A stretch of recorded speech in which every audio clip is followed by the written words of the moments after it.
नमस्कार दोस्तों, ढोल में पोल चैनल में आप सब मित्रों का हृदय से अभिनंदन करता हूं। दोस्तों, हमारे देश में धर्म का जो धंधा है वो बड़ा ही लाभप्रद है। दोस्तों, इसमें कुछ लगाना नहीं पड़ता है और बैठे बिठाए जो है अपनी रोजी रोटी साल के 365 दिन भी चलती रहती है।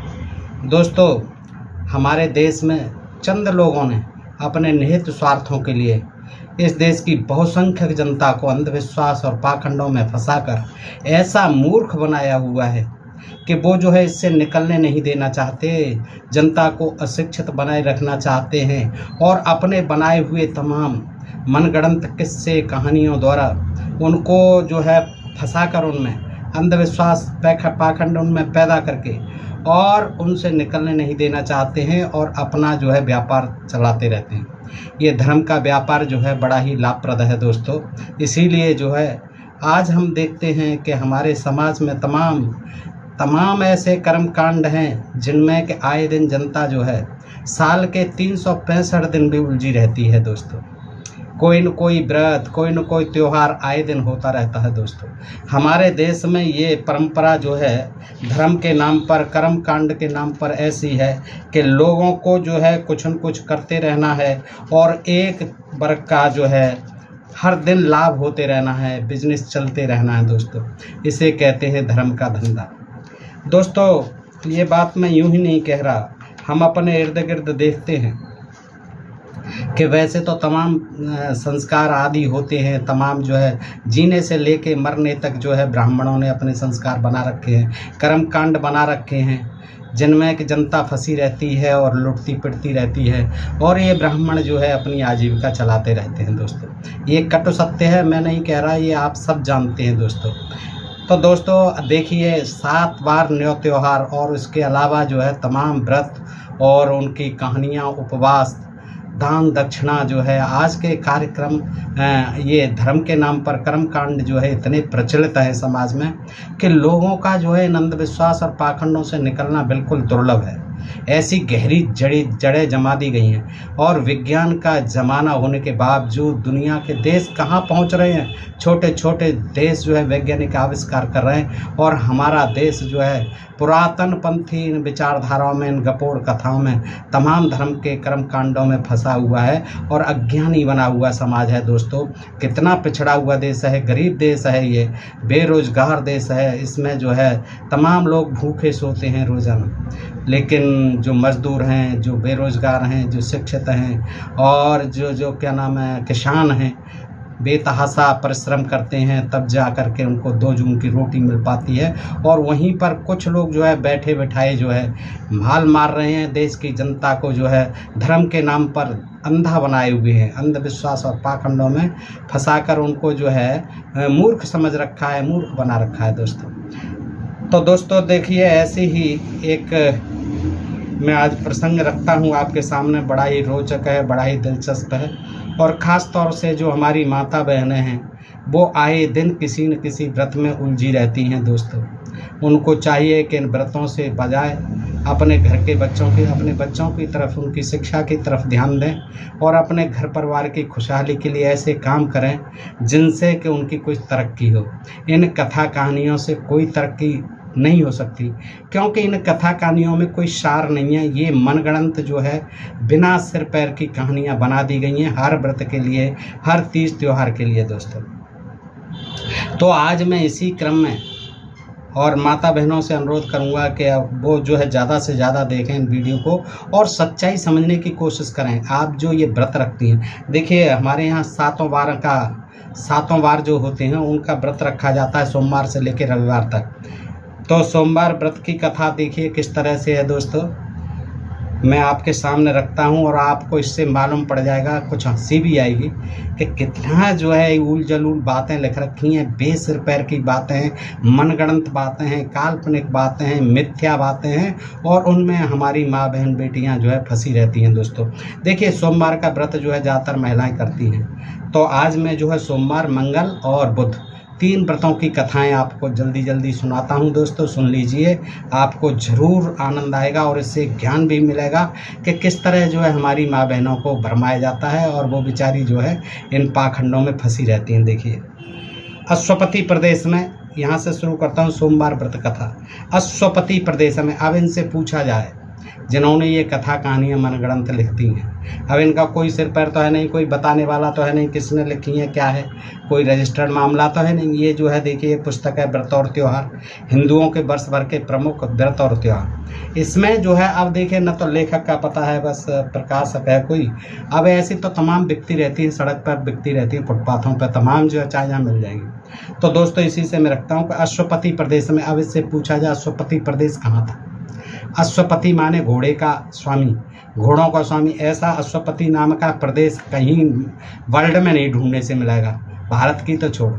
अश्वपति प्रदेश में शुरुआत में ही गड़बड़ झाला। देखिए, अश्वपति प्रदेश में भगवान शंकर का एक बड़ा सोने का मंदिर था, सोने का मंदिर था। है, जनता पर खाने को रोटी नहीं है, यहाँ सोने के मंदिर मिल जाएंगे, तमाम सोने की वर्षा होती है, तमाम देश पर कर्ज चढ़ा हुआ है, देश की जो है तमाम जनता जो है कर्जों में घिरी हुई है, तमाम लूट मार हो रही है, बैंकों को लूट लिया गया, तमाम जो है प्राइवेटाइजेशन हो रहा है, उसकी चिंता नहीं है। लेकिन सोने के मंदिर हमारे देश में रोज़ बनते हैं, धड़ाधड़ बन रहे हैं। हाँ, तो अश्वपति प्रदेश में भगवान शंकर का एक बड़ा सोने का मंदिर था। ठीक है, उस मंदिर का पुजारी बड़ा धूर्त और नशेबाज था। वो ये गड़बड़ कर दी, बेचारे पुजारी महाराज को धूर्त और नशेबाज बता दिया। वैसे होते तो ऐसे ही हैं ज़्यादातर, गलत भी नहीं लिखा है उसने, लेकिन फिर भी तो थोड़ी सी, सोने का मंदिर था और उसका पुजारी था तो उसका थोड़ा सा ख्याल रखना चाहिए था। लेकिन उसने सीधे सीधे कह दिया कि उस मंदिर का पुजारी बड़ा धूर्त और नशेबाज था। जो लोग मंदिर में भगवान के दर्शन के लिए आते थे उनको पहले नशीली चीज़ें खिला देता। अरे, ये पुजारी था कि अपराधी था, बदमाश था? ये तो जैसे ट्रेनों में करते हैं, नशीली चीज़ें खिला के लूट मार, जो है इस तरह का था पुजारी। नशीली चीज़ें खिला देता और फिर उनके पैसे आदि सब छीन लेता, और इसी तरह वह प्रतिदिन पापों की ओर बढ़ता जाता था। लेकिन ज़्यादातर जो है पुजारी ऐसे ही मिलेंगे दोस्तों। इसमें लिखा है तो सही लिखा है। एक दिन रात के समय भगवान शंकर और पार्वती घूमने निकले, खाना पीना खा के टहलने निकलते थे खाना पचाने के लिए। हैं, तो एक दिन रात के समय भगवान शंकर और पार्वती घूमने निकले। हमारी माँ बहनें इन कथा कहानियों को बड़े ध्यान से सुनती हैं, डूब जाती हैं। कहा, अब देखिए हमारे भगवान शंकर और पार्वती घूमने निकले हैं। जब पुजारी का ऐसा हाल देखा पार्वती ने तो अप्रसन्न होकर कहा कि हे नीच, तूने मेरी पूजा जप तप त्याग पाप कमाना शुरू कर दिया, छोड़ करके मेरी पूजा जप तप त्याग पाप छोड़ करके पाप कमाना शुरू कर दिया है। जा तू मेरे साप से कोड़ी हो जा। हाँ, पार्वती जी को गुस्सा आ गया, कोड़ी हो जाता, उसको कह दिया कोड़ी हो जा। हाँ, अचानक दौरे पे निकले थे दोनों। हाँ, दौरा कर रहे हैं अपने मंदिरों में, पुजारी कहीं कहाँ गड़बड़ घोटाला करना है, छापा मार दिया। पुजारी महाराज आ गए चक्कर में, उन्होंने पार्वती जी ने कह दिया कि जा तू कोड़ी हो जा। पार्वती जी के साथ देने के साथ ही बेचारा कोड़ी हो गया पुजारी। फिर तो वह दुखी हो रोने और चिल्लाने लगा, और क्या करेगा। भगवत कृपा से देवांगनाएं भी पुजारी की यह दशा देख करके आ गईं। देवांगनाओं यानी देवताओं की स्त्रियां आ गईं, पुजारी की यह दशा देख करके आ गई। ऊपर से देख रही थी कि अरे ये पुजारी तो बड़ा रो रहा है, चिल्ला रहा है, चलो देखते हैं बेचारे को क्या हो गया। और बोली, क्यों, तुम्हारा ये हाल क्यों कर हुआ, बताओ भाई पुजारी जी। इस पर पुजारी ने रो रो कर अपना सारा हाल कह सुनाया। इस पर देवांगनाओं ने दया करके कहा, देवांगना को दया आ गई, स्त्रियों में दया तो होती है बेचारी हैं, तो उनको दया आ गई तो कहती हैं, हम तुम्हें एक उपाय बताती हैं। चलो, पार्वती जी तो कोड़ी बना गई, लेकिन हम तुम्हें एक उपाय बताती हैं। देखो, हम स्वर्ग से उतर के आई हैं आपके लिए जो है, तो हमारी बात को ध्यान से सुनो। हम तुम्हें एक उपाय बताती हैं, तो ध्यानपूर्वक सुन। 16 सोमवार का व्रत रखने से तेरा यह कोढ़ ठीक हो जाएगा। देखिए, तो फिर ज़रूरत क्या थी ये कोढ़ के अस्पताल, लेप्रोसी हॉस्पिटलों की। हैं, यही सोमवार के व्रत रख लो, कोढ़ ठीक हो जाएगा। हैं, देखिए क्या बता रही हैं, 16 सोमवार का व्रत रखने से। और ये कोई यहाँ के नहीं, देवांगनाएं बता रही हैं, देवताओं की स्त्रियाँ। 16 सोमवार का व्रत रखने से तेरा यह कोढ़ ठीक हो जाएगा और मुक्ति पाएगा। किसी एक सोमवार से व्रत आरंभ करो भैया। पहले स्नान करके पवित्र वस्त्र धारण करो, अपने सामर्थ्य के अनुसार दान पुण्य करो। हाँ, अपनी सामर्थ्य के अनुसार दान पुण्य करो। किसको करो, ब्राह्मणों को करो दान पुण्य, और क्या कोई शूद्रों को करना है। और फिर आधा सेर गेहूं का आटा, देखो घी में भूनकर चूरमा बनाओ। हाँ, आधा सेर गेहूं का आटा घी में भूनकर चूरमा बनाओ। फिर भगवान शंकर की मिट्टी की मूर्ति बनाओ। फिर भगवान शंकर की मिट्टी की मूर्ति बनाओ। जब मूर्ति बन जाए तब शुद्ध जल से स्नान। अरे भैया, मिट्टी की बन गई तो सुखानी भी तो पड़ेगी और फिर पकानी भी पड़ेगी। ऐसे ही तुम उसे नहला दोगे तो वो तो फिर मिट्टी बन जाएगी। लेकिन वो क्या कहती हैं, फिर भगवान शंकर की मिट्टी की मूर्ति बनाओ। जब मूर्ति बन जाए तब शुद्ध जल से स्नान कराओ। दूध दही चावल रोली फल प्रसाद और जनेऊ पहनाओ। देखो मूर्ति को, क्या अजीब बात है। उसको नहलाओ भी, मिट्टी से बनाई हुई है, अभी जो फिर मिट्टी बन जाएगी है। और उसे जनेऊ पहनाओ, दूध दही चावल रोली फल प्रसाद खिलाओ। फिर दंडवत करो उसको, मूर्ति को, अपनी बनाई हुई मिट्टी की मूर्ति को फिर दंडवत करो। जनेऊ भी पहनाना है उसे, ब्राह्मण ही है वो मूर्ति शंकर जी की।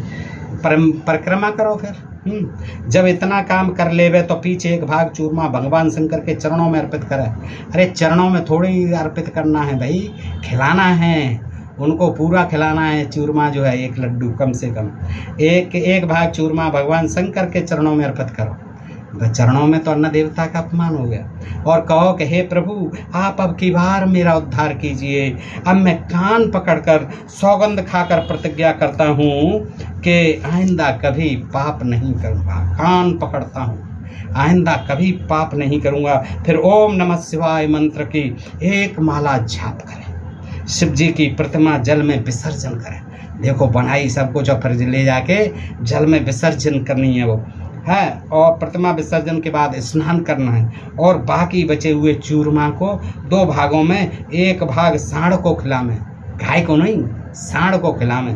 क्योंकि सांड जो है ना, बैल नंदी शिव जी का प्यारा है, तो गाय को नहीं खिलाना है। उन्हें ज़्यादा प्यार मोह नहीं था गाय से शिव जी को, उनको अपने बैल से, क्योंकि सवारी करते थे उस पर। एक भाग एकांत में बैठकर खुद खाना है। हाँ, एक भाग जो है और किसी को नहीं, खुद खाना है। इसी प्रकार जब 16 सोमवार व्रत कर चुके हैं तो 17वें सोमवार को पहले से 10 गुना चूरमा बनाए। हाँ, आधा किलो का बनाया था, फिर 10 गुना बनाइए। है तो देव पूजा करने के पश्चात ब्राह्मण और गरीब तथा छोटे छोटे बच्चों को भोजन कराएं। ब्राह्मण और गरीब छोटे छोटे बच्चों को भोजन कराएं, ब्राह्मणों को भोजन। असली में यही कहानियाँ हैं हर व्रत की, कि ब्राह्मणों को अपने खाने पीने का ये साधन माध्यम बना लिया इन कहानियों। और देखिए, कोई सिर पैर नहीं है दोस्तों, आप स्वयं सोचें। माँ बहन जो पढ़ी लिखी हैं कम से कम वो तो सोचें कि इनमें है क्या ये सिवाय बकवास के। इसके पश्चात ब्राह्मण और छोटे छोटे बच्चों को बांटकर खुद खाएं। हे पुजारी, ऐसा करने से सब पुरुषों और स्त्रियों का शारीरिक कष्ट दूर होता है और सुख शांति धन और संतान की वृद्धि होती है, सब इच्छाएं पूरी होती हैं, मुक्ति मिलती है। पर एक बात याद रखने की है, देवांगना अभी कह रही हैं, एक साथ चेतावनी दे रही हैं, तू सावधान होकर सुन और गांठ बांध ले कि जो कोई व्रतधारी 17 सोमवारों के बीच में किसी से झगड़ा करे, झूठ बोले, पाप दृष्टि रखे किसी के ऊपर जो है, और झूठे मुँह सो जाए, कुल्ला नातुन करे बिना, तो वह झूठे मुख सो जाए तो किसी को दुख देवे, दोष ग्रहण करे तो वह सुख के बजाय दुख पाएगा। फिर इसका फल उल्टा हो जाएगा। ये ध्यान रखना, ये काम नहीं करने हैं। वह सुख के बजाय दुख पाए और व्रत का फल अकारथ जाए। देवांगनाएं ऐसा उपदेश देकर अंतर ध्यान हो गई, चली गई वो तो अपने स्वर्गलोक को, बैठ के गाड़ी में है या जहाज में। अच्छा, पुजारी ने शांति के साथ पवित्र विचारों के साथ 16 सोमवारों का विधि पूर्वक व्रत रखा। इस व्रत के प्रभाव से पुजारी का कोढ़ दूर हो गया। देखिए, पार्वती को जो है कुछ नहीं है, पार्वती तो दे के चली गई थी, बीच में देवांगना आ गई और ऐसी विधि बताई 16 सोमवार व्रत की, कोढ़ सही हो गया। कहीं डॉक्टर पर हाकिम थे ही नहीं उन दिनों। यही कथा कहानियों में जनता को मूर्ख बनाया जाता रहा। लेकिन आज तो वैज्ञानिक ज़माना है, लोग पढ़ लिख रहे हैं, फिर भी जो है इन कथा कहानियों में उलझे हुए।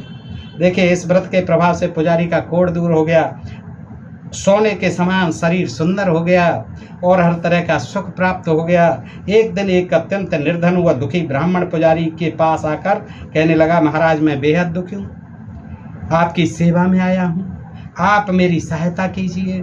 जब उस ब्राह्मण ने अपना बाकी हाल सुनाया, यानी जो और दूसरा ब्राह्मण आ गया उस पुजारी के पास, तो पुजारी को उस पर अत्यंत क्रोध आया, तो उसको बहुत लताड़ा, खूब खरी खोटी सुनाई। जब तरस आया तो उसने कहा भाई, पहले तो उसे खरी खोटी सुना ली, फिर तरस आया पुजारी को, तो ब्राह्मण से कहता है, उसने कहा भाई पहले मैं भी तेरी तरह ही अत्यंत दुखी था यार, तू क्या रोना लेके आ गया, मैं भी तेरी तरह अत्यंत दुखी था। रात दिन नशे में धुत रहता था, खूब सट्टा लगाता था, गांजा दारू भांग चरस दारू जो कुछ भी मिल जाता था, खूब नशा करता था, चरस हेरोइन आदि, पाप कर्म में ही लगा रहता था, लेकिन मंदिर का पुजारी था। लेकिन 16 सोमवार का व्रत करने से मेरी दशा बदल गई। हाँ, मेरी दशा बदल गई और विचार भी बदल गए हैं। अतः तुम्हें जिस प्रकार समझाता हूँ उसी प्रकार विधि पूर्वक व्रत करो। अब ये जो है दूसरे ब्राह्मण को ज्ञान दे रहे हैं। देखिए, देवांगना दे गई, यहाँ का किसी व्यक्ति ने नहीं दिया। ये कहानी किस तरह से बनाते हैं रोचक।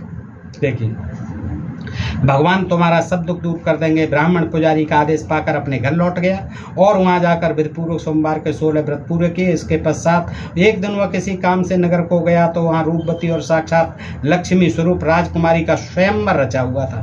देखिए क्या लॉटरी खुली। उसने 16 सोमवार का व्रत किया, फिर घूमने को गया तो किसी नगर में, पता नहीं कौन सा नगर था, वहाँ कोई सुंदर राजकुमारी थी, लक्ष्मी रूप थी, नाम पता कुछ नहीं है, उसका स्वयंवर चल रहा था। देखिए, हाँ, स्वयंवर रचा हुआ था। राजा ने घोषणा कर रखी थी कि मेरी हथनी जिस व्यक्ति के गले में मेरी हथनी जिस व्यक्ति के गले में माला डाल देगी उसी के साथ में अपनी राजकुमारी का विवाह करके आधा राजपाट दे दूंगा। अब इनसे कोई पूछा है, इस लिखने वाले से और ये कथा भागवत ये पढ़ने वालों से जो व्रत आदि कराते हैं, भाई ये क्या है, कहाँ का प्रदेश था वो तुमने पहले ही प्रदेश जो बता दिया है।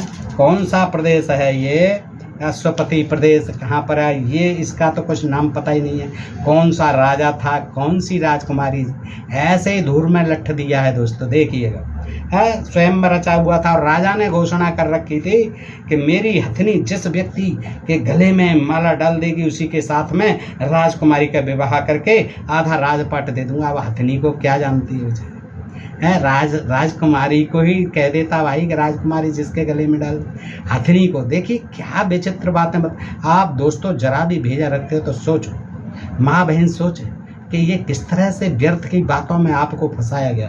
देखिए, ब्राह्मण भी तमाशा देखने के विचार, तमाशा देखने के विचार, इधर क्या तमाशा हो रहा है, चलो मैं भी देखता हूँ। तो वो ब्राह्मण जो है कितना दुखी था, कितना गरीब था, और अब जो है सही हो गया 16 सोमवार व्रत करने के। तो वहाँ पर पहुँचता है तो ब्राह्मण भी तमाशा देखने के विचार से राजमहल में जा पहुँचा, सीधा घुस गया राजमहल में। अच्छा, अब भगवान की लीला देखिए, अब देखिए भगवान की लीला, 16 सोमवार व्रत की लीला। क्या होता है कि उस ब्राह्मण के सूंड में, राजा के हथनी ने सूंड में माला लेकर उस ब्राह्मण के गले में डाल दी। ओहो, ब्राह्मण के गले में डाल दी और उसको प्रणाम किया हथनी ने। राजा ने अपनी प्रतिज्ञा अनुसार राजकुमारी का विवाह उस ब्राह्मण के साथ कर दिया और राजपाट उसको दे दिया। ओहो, लॉटरी खुल गई ब्राह्मण। देखिए दोस्तों, करिए, इसीलिए कहते हैं 16 सोमवार व्रत करिए। अब पता नहीं रोज कितने लोग करते होंगे, आज तक तो किसी को ऐसा हुआ नहीं है। सब परेशान हैं, कोई किसी बात से परेशान है, लगे हुए हैं, 16 कर रहे हैं, फिर 32 कर रहे हैं, फिर 64 कर रहे हैं, करते ही रह रहे हैं। लेकिन इसकी जैसे लॉटरी खुली थी ना, क्योंकि ये मनगढ़ंत बात है, ऐसा कहीं कुछ नहीं होता। ये आप स्वयं समझिए, जरा सा बच्चा भी समझेगा। अब क्या होता है, राजकुमारी का विवाह उस ब्राह्मण के साथ कर दिया और राजपाट उसको दे दिया।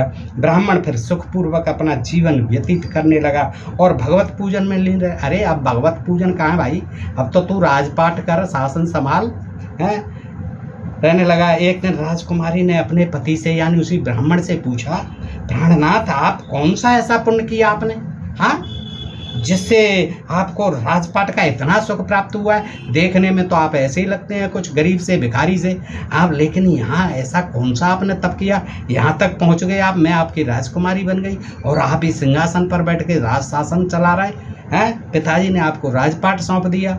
तो फिर तो राजकुमारी ने भी, उसने ब्राह्मण ने अपना सारा हाल कह सुनाया कि मुझे इतना सुख कैसे प्राप्त हुआ है। अब उसने जो है राजकुमारी को सुना दी 16 व्रत की कहानी।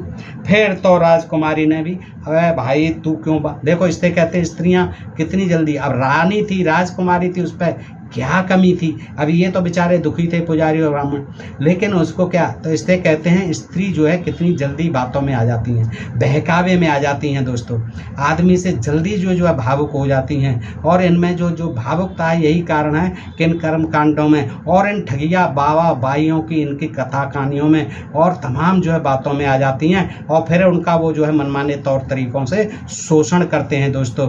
देखिए क्या क्या होता है उनके साथ, आप सब देखते हैं। तो राजकुमारी तक देखिए पढ़ी लिखी होगी हैं, राजकुमारी उसकी बातों में आ गई और 16 सोमवार का व्रत रखा और 2.5 मन चूरमे का प्रसाद, हो तौल के देखा इसने लेखक ने, 2.5 मन चूरमे का प्रसाद गरीबों में बांटा। इस 16 व्रतों का प्रभाव यह है, सुन लो भाई, ये जो है खास बात यह है कि 16 व्रतों का प्रभाव यह है कि भगवान ने एक अति रूपवान और अति बलवान भाग्यवान अच्छे गुणों से युक्त पुत्र प्रदान कर दिया उस राजकुमारी को। ब्राह्मण ने ज्योतिषियों को बुलवाया, हाँ क्यों नहीं बुलवाएंगे भाई, ब्राह्मण ने ज्योतिषियों को बुलवाया, आयो भाई देखो मेरे पुत्र पैदा हो गया। ब्राह्मण ने ज्योतिषियों को बुलवाया और बालक की कुंडली बनवाई, तो उन्होंने बताया कि इस बालक के ग्रह बड़े प्रबल हैं, यह चक्रवर्ती राजा होगा और सब राजे महाराजे इसके पैरों पर अपना शीश झुकाएंगे। अबे भाई नाम तो बता दो, किस देश का था, कहाँ का था, कौन सा राजा था, कुछ नहीं। यह बात सुनकर ब्राह्मण और राजकुमारी अत्यंत प्रसन्न हुए। राजकुमार बड़ा हुआ तो माता ने उसे भी 16 सोमवारों का व्रत रखवाया। अरे बेटा रख। देखिए हमारे देश में ये है बच्चों को इसी तरह से जो है, आज पढ़े लिखे बच्चों को भी हमारी माँ बहनें जो है इसी तरह से नंद विश्वास ताकंडों में फंसाती हैं। देखिए राजकुमारी ने होते ही राजकुमार को भी यही 16 सोमवार और जन्म बुझा दिए। उसे कहना चाहिए था बेटा साइंस पढ़, भौतिक शास्त्र पढ़, केमिस्ट्री पढ़, रसायन शास्त्र, जूलॉजी बन, जंतु शास्त्र बन और वैज्ञानिक बन, हवाई जहाज बना, रॉकेट बना, तमाम जो है हथियार आज हमें अमेरिका से खरीदने पड़ रहे हैं, रूस से खरीदने पड़ रहे हैं, अपने देश में बन।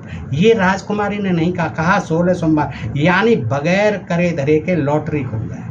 और इन सब की पुजारी की, ब्राह्मण की, फिर इसकी राजकुमारी के लड़का हो गया, अब राजकुमार की भी लॉटरी खुलेगी। हाँ तो सुनकर अभी ये चक्रवर्ती राजा होगा और सब राजे महाराज इसके पैरों पर अपना शीश झुकाएंगे। जब उन्होंने ज्योतिषियों ने भविष्यवाणी कर दी तो यह बात सुनकर ब्राह्मण और राजकुमारी अत्यंत प्रसन्न हुए। राजकुमार बड़ा हुआ तो माता ने उसे भी 16 सोमवारों का व्रत रखवाया। राजकुमार ने व्रत के बाद प्रभु की प्रतिज्ञा की। देखिए क्या प्रतिज्ञा की राजकुमार ने व्रत के बाद, प्रतिज्ञा की, प्रभु मेरे राज्य में प्रजा सुखपूर्वक। भाई तेरे कामकाज से, तेरे व्यवहार से, तेरे आचरणों से रहेगी, ऐसे थोड़े सोमवार के व्रत करता रहेगा, तू पाखंड में फंसा रहेगा, तू मंदिर मस्जिदों में भटकता रहेगा, तेरी राजा जो है बेहाल, तेरी प्रजा जो है भूखी मर जाएगी, बेहाल हो जाएगी, जहाँ तहाँ जो है दंगे होते रहेंगे, आगजनी हिंसा होती रहेंगी। तू कहाँ घूम रहा है यार इन बवालों में, है तू अच्छा शासन कर, प्रभु कुछ नहीं करने आएंगे। तू चाहे कितना ही मंदिर में जा, कितनी धर्म कर्म कांड कर ले, हैं ये देश जो है कभी इन धर्म कर्म कांडों से नहीं चलेगा, ना किसी देवी देवता की कृपा से चलेगा। अब ये राजा का पुत्र, इसे कौन समझाए? वो कह रहा है मैं प्रतिज्ञा करता हूँ प्रभु मेरे राज्य में प्रजा सुखपूर्वक रहे, यही मेरी कामना है। प्रभु थोड़ी सुखी से करने आएंगे। भाई तू योजना बना, बेरोजगारों को रोजगार दे और तमाम जो है किसानों की आय दूनी कर, रोजगार देने हैं, और शिक्षा के लिए स्कूल खुलवा, यूनिवर्सिटी खुलवा, तमाम स्वास्थ्य के लिए जो है हॉस्पिटल खुलवा। भाई तू ऐसे प्रभु मंदिरों में भटक रहा है और ऐसे कह रहा है कि प्रभु मेरे राज्य में, ये कैसी है सबका साथ सबका विकास? ऐसे थोड़ी होगा प्रभु, ये तुम क्या कर रहे हो राजकुमार जी? अभी तो तुम्हें बहुत राज करना है, तो मेरे राज्य में प्रजा सुखपूर्वक रहे, यही मेरी कामना है। कुछ समय के पश्चात विदर्भ देश के राजा ने, विदर्भ देश के राजा ने, नाम फिर भी नहीं आया, अब विदर्भ देश तो था, लेकिन विदर्भ देश के राजा ने, कौन सा राजा था, कौन से संसम्मत में था, कुछ नहीं। देखिए ये मनगढ़ंत कहानी है, इसलिए नहीं। विदर्भ देश के राजा ने बेटी दहेज में अपना सारा राजपाट दे दिया उसको, राजकुमार को, ले जा बेटा। और इस तरह हुआ ब्राह्मण कुमार देखिए सारे भारतवर्ष का राजा बन गया। वो कौन सा राजा था भाई ब्राह्मण कुमार, जो सारे भारत का, यह है देखिए मनगढ़ंत बात, मिथ्या बात। भारतवर्ष का राजकुमार बन गया, बाकी सब राजा उसके अधीन हो गए। अधीन हो गए। बड़े बड़े विद्वान ब्राह्मण उस राजकुमार के राज्य में 24 घंटे कथा कीर्तन करते थे।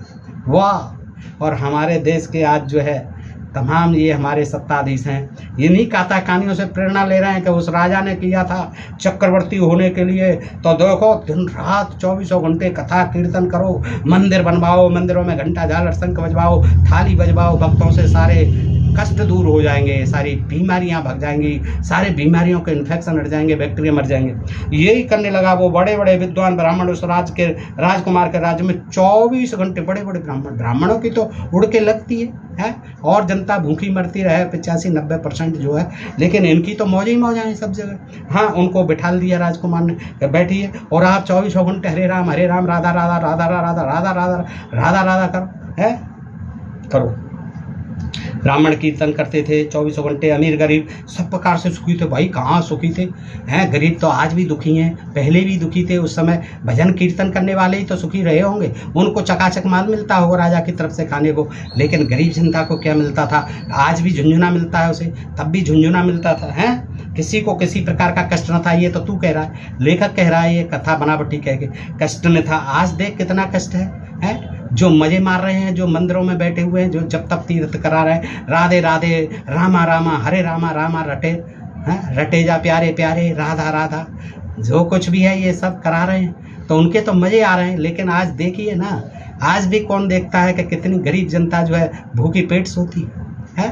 बेरोजगारी का क्या आलम है, पढ़े लिखे लोग सड़कों पर घूम रहे हैं, मारे मारे फिर रहे हैं, वो अपने भजन कीर्तन में मस्त है।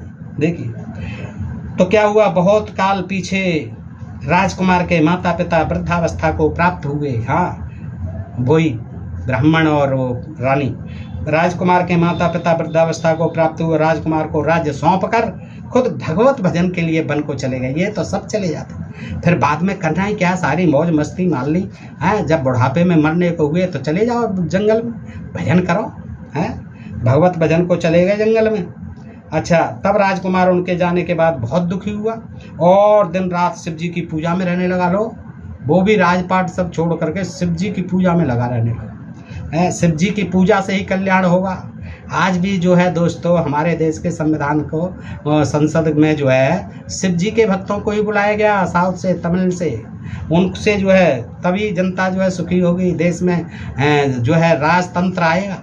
ये जो है उसने यही किया कि वो भी शिव जी की पूजा में लगा। ये पुरानी बातें हैं, पुराने समय में राजा लोग ऐसे ही करते थे, बेचारे समझ ही नहीं पाते थे कि हमें करना क्या है, तो वो भी शिव जी की, पिताजी माताजी थे शिव जी के वक्त, वो भी लग गया शिव जी की पूजा में।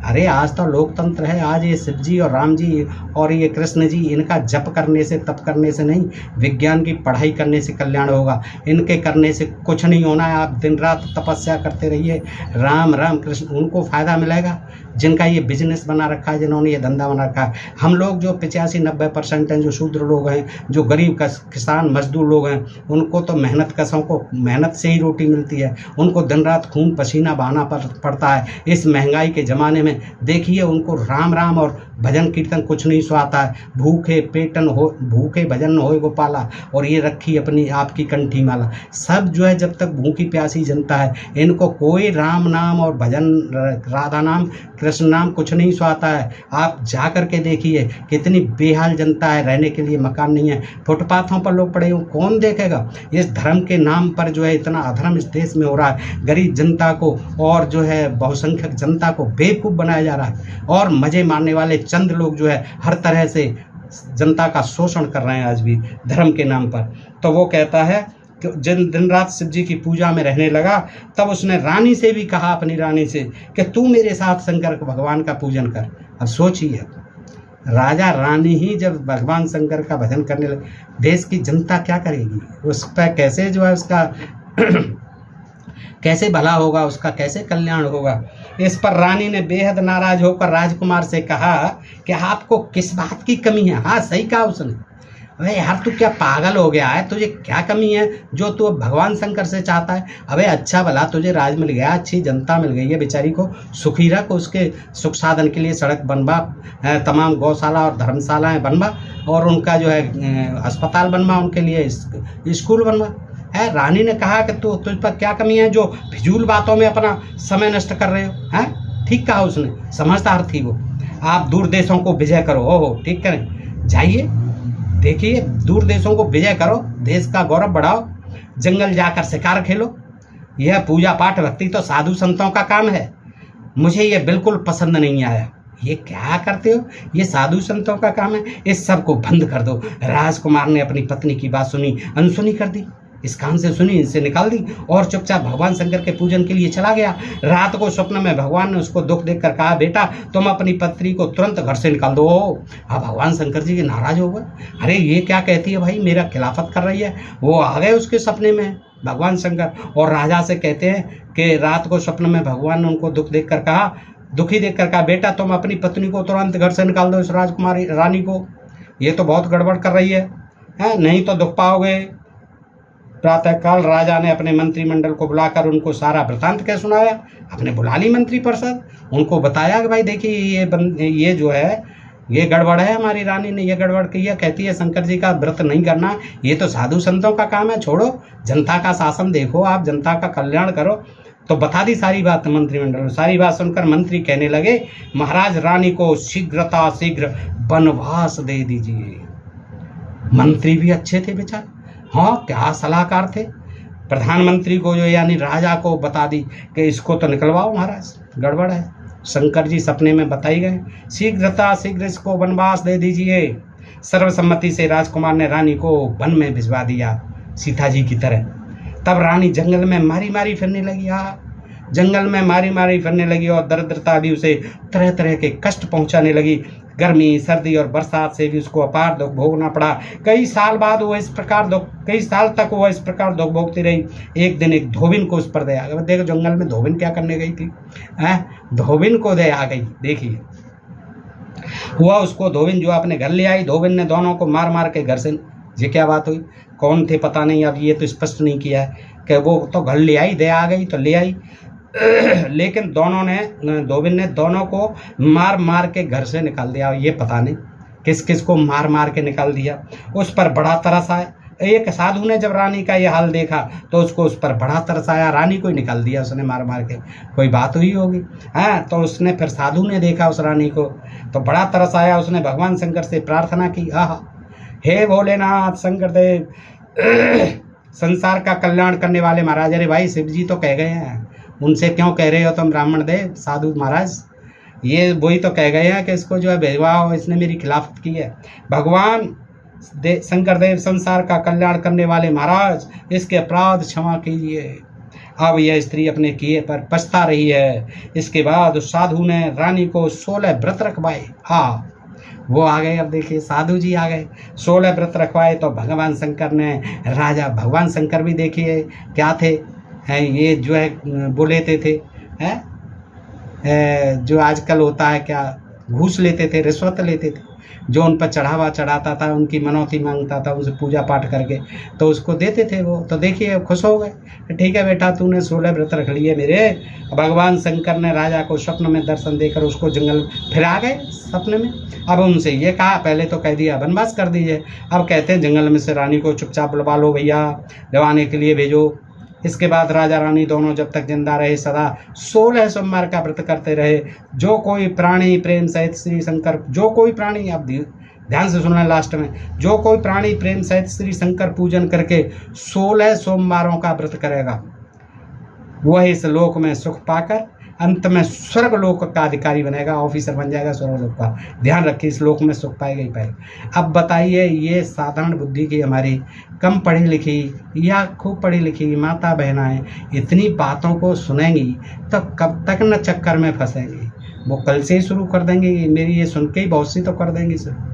करती हैं, बहुत सी करती हैं, 90% स्त्रियाँ करती हैं इन व्रतों को। अब देखिए दोस्तों, ये सोमवार की हो गई, छोटे से छोटे 2 व्रत हो रहे हैं, मैं सुना देता हूँ। मंगलवार व्रत की कथा बड़ी रोचक है दोस्तों, दिलचस्प है कि एक बुढ़िया श्री मंगल देव की अनन्य भक्त थी। देखिए एक बुढ़िया, अब पता नहीं कहाँ की बुढ़िया थी, एक बुढ़िया श्री मंगल देव की, मंगल ग्रह जानते हैं आप, है जिस पर अब अमेरिका जो है अपने यान भेज रहा है, श्री मंगल देव की अनन्य भक्त थी। अब देखिए उसकी भक्त थी मंगल की, और उनको ही अपना इष्ट देव मानती थी एक बुढ़िया। वो हर मंगलवार को व्रत रखती थी। उसके यहाँ एक लड़का था जो कि मंगलवार के दिन उत्पन्न हुआ था, अतः उसका नाम भी उसने मंगलिया ही रखा था। दोस्तों हमारे यहाँ ऐसे ही गांव देहात में आज भी जो मंगल को पैदा हो गया, मंगलिया, सोमवार को पैदा हो गया सुमेरा, बुध को पैदा हो गया बुद्धा, और बृहस्पति को पैदा हो गया तो बृहस्पतिया, शुक्र को पैदा हो गया तो सुखा है, शनिवार को पैदा हो शनिचरा। तो इस तरह से जो है इतवार को, रविवार को पैदा हुआ है तो इतवरिया, तो उसने भी, बुढ़िया ने मंगल को पैदा हुआ तो उसका नाम रख लिया मंगलिया। ठीक है, ऐसे ही शूद्रों के नाम होते हैं, शूद्रों के नाम ऐसे ही होते थे, पशु पक्षियों के नाम पर होते हैं, कोई तोता, कोई कुछ ऐसे ही, हिरन, तमाम हिरणी प्रसाद, फलाने जी, ढिकाने जी हैं। तो अतः उसका नाम भी उसने मंगल ये रखा था। मंगलवार के दिन वह स्त्री न तो मिट्टी खोदती थी, है, मंगलवार के दिन मिट्टी नहीं खोदती थी, और ना घर की लीपती थी उस दिन। एक दिन श्री मंगलदेव उस स्त्री की परीक्षा के लिए आ गए। परीक्षा तो लूँ इस बुढ़िया की, ये क्या गड़बड़ करती है, क्यों नहीं करती है, एक दिन जो है क्यों नहीं लीपती है घर को, क्यों नहीं मिट्टी खोदती है। मंगलदेव फुर्सत में थे, चले आए ऊपर से उतर के, देखिए बुढ़िया के पास। तो मंगलदेव उस स्त्री की परीक्षा के लिए साधु का रूप धारण करके आए, साधु का रूप रख के आए, और उनके घर के दरवाजे के सामने खड़े होकर हर हर की आवाज लगाई। बुढ़िया ने जैसे ही हर हर की आवाज सुनी तो बाहर आकर के पूछा, महाराज क्या आज्ञा है। हाथ जोड़कर बोली, महाराज क्या आज्ञा है। श्री मंगलदेव कहने लगे, माई बड़ी भूख लगी है, हे माई बड़ी भूख लगी है, मैं भोजन तैयार करूंगा, यदि तू थोड़ी सी जमीन लीप दे तो तेरा बड़ा पुण्य होगा। अपने आप भोजन करेंगे मंगलदेव हैं, बुढ़िया के हाथ का नहीं खाएंगे। तो उन्होंने कहा कि मुझे बड़ी भूख लगी है, तू थोड़ी सी जमीन लेप दे। अब ये जो है आ बैल मुझे मार, अरे तुम करने दो भाई, नहीं लेपती है तो उस दिन क्यों उससे जबरन लिपवाने आ गए मंगलदेव जी, हैं, बड़ा तेरा पुण्य होगा।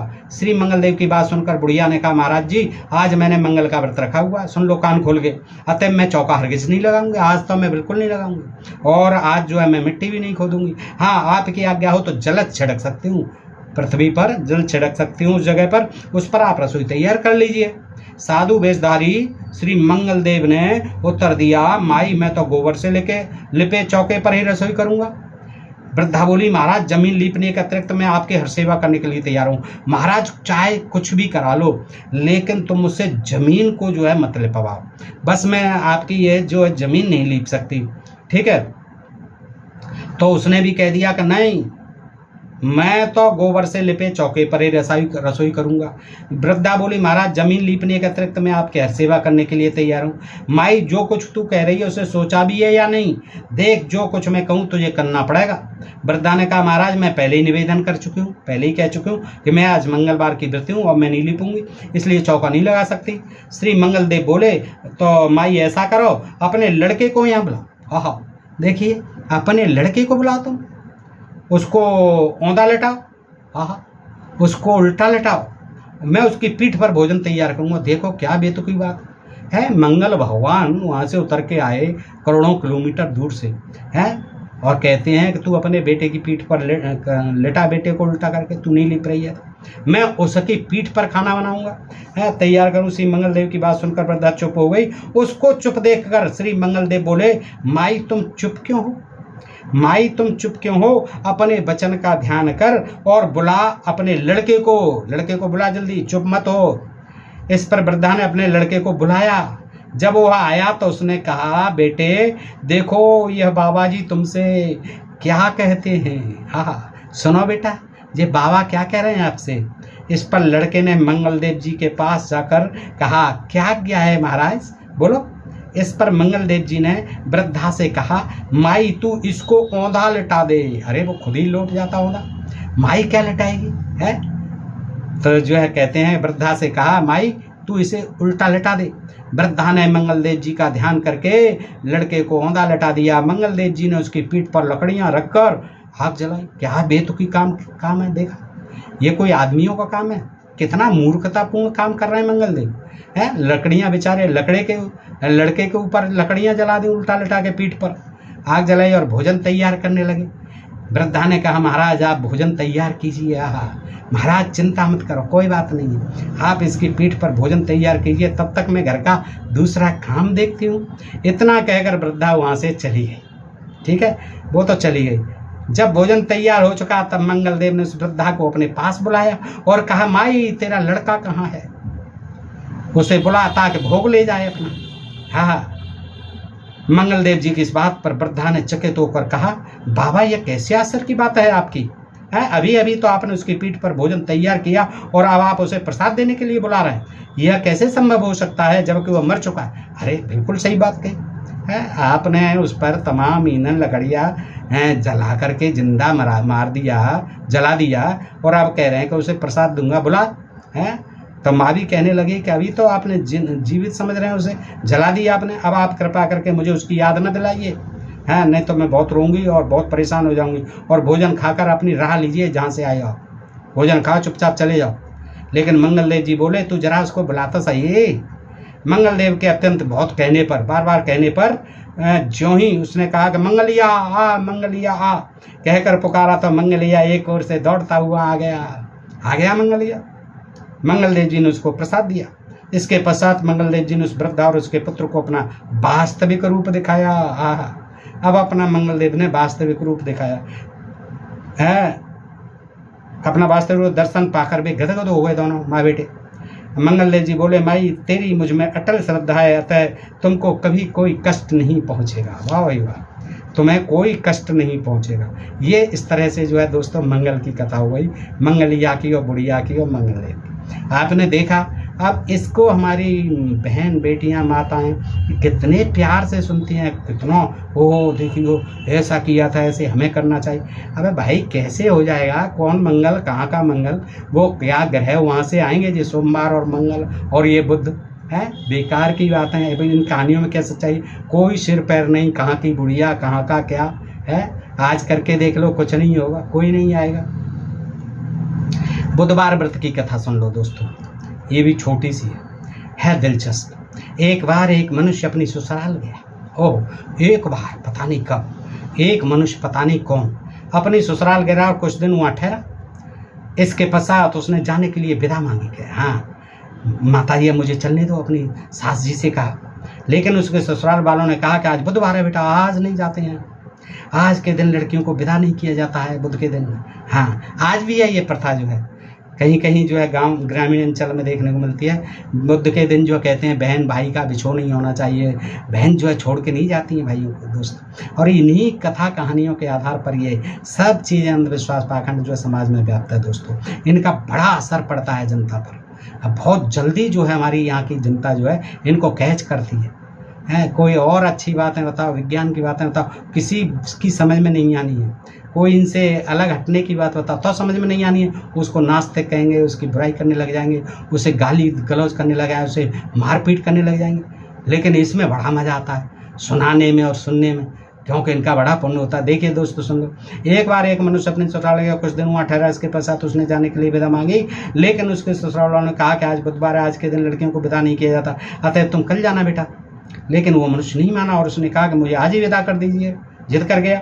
उसके जिद करने पर उन लोगों ने लड़की और दामाद को विदा कर दिया।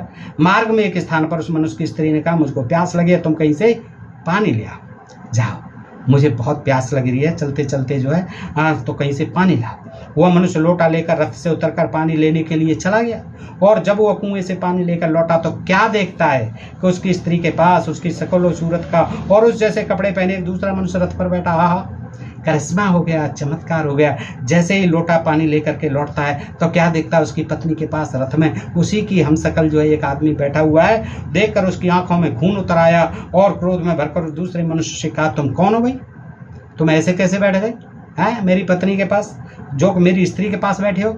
इस पर दूसरे मनुष्य ने उत्तर दिया, अबे जा जा जा, तू कौन है, चल भाग यहाँ से, ये स्त्री मेरी है। देखिए बेमतलब की बात।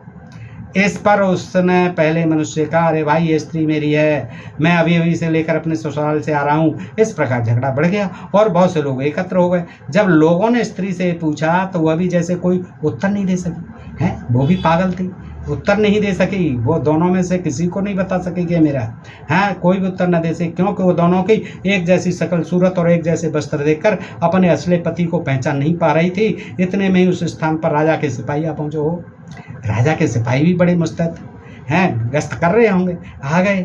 उस मनुष्य को जो लोटा में पानी लेकर आया था पकड़ने के लिए तैयार हो गए बेमतलब। इस पर वह मनुष्य बड़ा घबराया और भगवान से प्रार्थना करने लगा, प्रभु यह क्या अन्याय हो रहा है, जो सच्चा है वह झूठा है और जो झूठा है वह सच्चा है, प्रमाण रो तो रहा है भैया, यही हो रहा है। तुम कितने ही गीता की कसम खा लो, चाहे कुछ भी कर लो, जो सच्चा है वो झूठा है और झूठा है वो सच्चा है, यही इस जमाने का दस्तूर है भैया। तो वो भी कहने लगा, हे भगवान ये क्या हो रहा है, जो झूठा है वो सच्चा है, जो सच्चा है वो झूठा है, यही प्रमाणित हो रहा है। इस पर आकाशवाणी भी होने लगी, देखिए यह सब कुछ बुद्ध देव की माया से हो रहा है, बुद्ध देव की माया हो रही है। अरे बुद्ध देव को क्या मतलब है भाई, तुम अपने बुद्ध देव मजे करो हैं, वो बेचारा अपनी पत्नी को लेके जा रहा है, तुम क्यों उसके व्यवधान पहुंचा रहे हो। आकाशवाणी कहती है, सुनो भाई ध्यान दे के सुनो, यह सब कुछ बुद्ध देव की माया से हो रहा है। यह मनुष्य अत्यंत आग्रह करके अपनी स्त्री को बुद्ध के दिन अपने साथ लिए जा रहा था, इसीलिए जो है नहीं भेजते हैं बुद्ध के दिन, बुद्ध के दिन लिए जा रहा था, इसके कारण इसको यह क्लेश प्राप्त हुआ है। बुद्ध ने देख लिया कि ये बुद्ध के दिन, आज के दिन जो है कैसे ले जा रहा है इस पत्नी को अपनी, हैं उसे बड़ा दुख हुआ बुद्ध को। ये भी ग्रह है छोटा सा दोस्तों। इसके पश्चात बुद्ध देव कहते हैं चंद्रमा का पुत्र है, देखिए इसके पश्चात बुद्ध देव तो अंतर्ध्यान हो गए और वह मनुष्य बार बार बुद्ध देव की स्तुति करने लगा, जिससे बुद्ध देव ने अपनी माया को हटा लिया। वो भी खुश हो गए कि बेचारा अब तो मेरी पूजा पाठ करना है, खुश हो गए, अपनी माया को हटा लिया और वह दूसरा मनुष्य रथ से अदृश्य हो गए। वही भेज दिया हुआ कोई अपना बंदा जो है, उन्होंने पंगा लेने के लिए, उसको सबक सिखाने के लिए, अपनी भक्ति करवाने के लिए। हैं बड़े बड़े ये देवी देवता जो है अपनी भक्ति के लिए बड़े लालायित रहते थे, हैं बेचारे भोले वाले लोगों को इस तरह से बेवकूफ़ बनाते थे, परेशान करते थे, सताते थे और फिर अपना पूजा पाठ कराते थे। यही जो इसके साथ में बुद्ध भगवान ने किया। तो दूसरा मनुष्य रथ से अदृश्य हो गया, वो अपनी पत्नी सहित घर आया। जो कोई इस कथा को पढ़ता या सुनता है, अब आ गई मतलब की बात, दी एंड। जो कोई इस कथा को पढ़ता या सुनता उसको बुद्ध के दिन गमन करने का कोई दोष नहीं लगता। हाँ इसे पढ़ लो, इसका व्रत कर लो तो फिर कोई बात नहीं है, फिर बुद्ध के दिन आप जो है ला सकते हैं अपनी पत्नी को, बहन भाई का बिछो हो सकता है। तो दोस्तों इस तरह से ये बड़ी रोचक कहानियाँ थी। आप बताइए आपको ये कैसी लगी, और ख़ास तौर से इनके पीछे ये संदेश मैं देना चाहता हूँ कि आज हमारी जो माता बहनें इस व्रतों के चक्कर में पड़ी हुई हैं, अपने कीमती समय को जाया करती हैं, अपने बच्चों को पढ़ाएं लिखाएं, घर के और काम काज करें, इनसे कुछ भला नहीं होना है। आपके जो पवित्र कर्म हैं, आपका जो अपने गृहस्थी के प्रति जो त्याग है और बलिदान है और जो कर्म है आपका, वो आपको तरक्की देगा, आपके परिवार को तरक्की देगा, खुशहाली देगा और सारे परिवार को ऊंचा ले जाएगा। दोस्तों इनमें कुछ नहीं रखा है व्रतों त्योहार में, ये कुछ चंद छात्र लोगों ने जनता को, भोली भाली जनता को अंधविश्वास और पाखंडों में रखकर ठगने का माध्यम बनाया हुआ है। दोस्तों इसका मेरा उद्देश्य यही है, आज विज्ञान की जरूरत है, वैज्ञानिक बनिए, विज्ञान की शिक्षा अपने बच्चों को दीजिए। दुनिया जो है कहाँ से मंगल तक पहुँच रही है, बुद्ध तक पहुँच रही है, चंद्रमा तक पहुँच रही है, और हम जो है इन व्रत कथा कहानियों में इनको देवी देवता मान करके इनकी कथा कहानियाँ ही मनोरंजक और दिलचस्प बना करके मजे ले रहे हैं। तो दोस्तों ये हमारी अज्ञानता और शिक्षा का ही एक कारण है। इससे प्रति आप लोगों का परम धर्म बन जाता है, परम कर्तव्य बन जाता है कि जनता को इन चीज़ों से मुक्त करें और अंधविश्वास और पाखंड से दूर रहें, स्वयं को भी दूर रखें और जनता को करें, जिससे कि हमारा देश जो है वैज्ञानिक देश बने। दोस्तों हमारा यही मिशन है कि हमारा देश जो है अज्ञानता, अशिक्षा, अंधविश्वास और पाखंड से मुक्त होकर वैज्ञानिक पढ़ाई पढ़े, सुखी, विकसित, सुखी और सुशिक्षित देश बने, हमारा सबका देश बने। इसमें कोई जाति पाति, ऊंच नीच, भेदभाव नहीं होना चाहिए, समता का साम्राज्य होना चाहिए, प्रेम भाईचारा होना चाहिए। दोस्तों यही हमारा संकल्प है। इन अंधविश्वास और पाखंडों में फंसकर देश का बहुत अहित हुआ है और आगे भी होता रहेगा। दोस्तों आज के लिए इतना ही। बताइए, कमेंट करके बताइए ये प्रसंग आपको कैसा लगा। अच्छा लगा हो तो अपने मित्रों को भी शेयर करें, अपने प्रिय चैनल ढोल में पुल को सब्सक्राइब करते रहें। आज के लिए इतना ही। सुनने के लिए आप सब मित्रों का हृदय से आभार। नमस्कार, जय हिंद, जय भारत। दोस्तों।